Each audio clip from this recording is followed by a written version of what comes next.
ESPN's Todd McShay today and tomorrow. Big days for you. You ready to go? Ready to go, man. Yeah. It's finally here. Yeah. What do you think about this class? How do you characterize it? Every year is a little bit different. Yeah, I mean, the quarterbacks aren't as good as a year ago. We got spoiled. Yeah. But there's still a lot of intrigue, and I think there's a lot of depth there.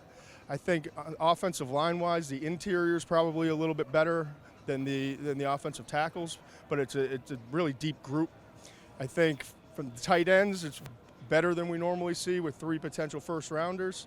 I think at wide receiver, we're not going to see much in terms of the first round. We could see just one wide receiver taken in the first round, but it's a really deep group in the second and third round with guys like N'Keal Harry from Arizona State and Paris Campbell from Ohio State, the speedster, and there's a bunch of big guys like J.J. Arcega-Whiteside from Stanford. So to me, the value is going to be in second and third round if you're looking for a wide receiver rather than maybe reaching a little bit for one guy. You know, we talk so much about the first round with mock drafts, with your TV shows that you guys do at ESPN, but you're evaluating all the players and all the rounds. Right. So when we go into the second and third round on Friday, what do you think we're going to be looking at? I think we'll have seen a lot of defensive players coming off the board in round 1. I think if you want to get a pass rusher, even though it's a very deep group and it's a great group, you got to probably do it in the top 20 or so picks, because then it starts to thin out a little bit. And I think then on day 2, you're looking at corners, wide receivers, as I mentioned, and I think running backs will be very good there. And there's the interior of the offensive line. So those will be the strength areas.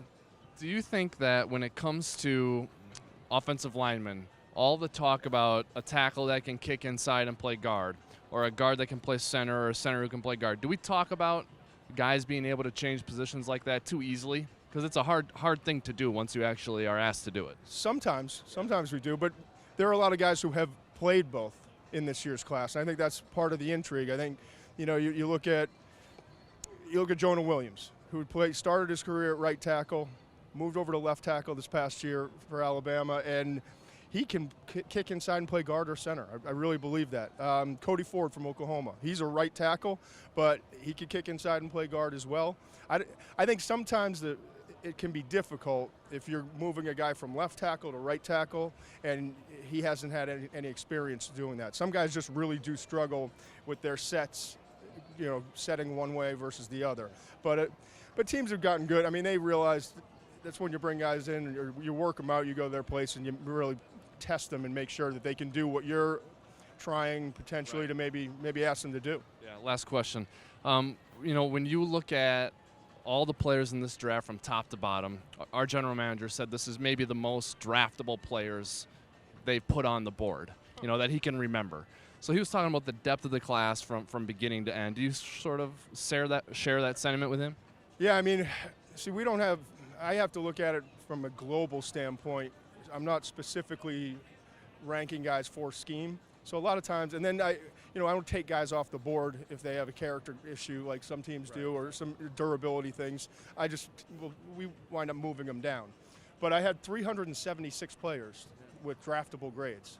And so that speaks, last year I think it was like 340. So that's almost a whole nother round worth of draftable players. So I hadn't looked at it like Rick did, but I can see where it's coming from. All right, at 18, what do the Vikings do?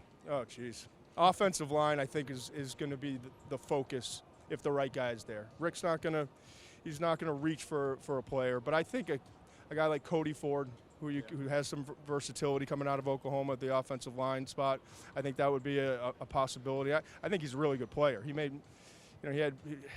Keeping weight off is going to be the issue, I think, but one of the offensive tackles, offensive guards, I think that makes sense, and ideally someone with some versatility.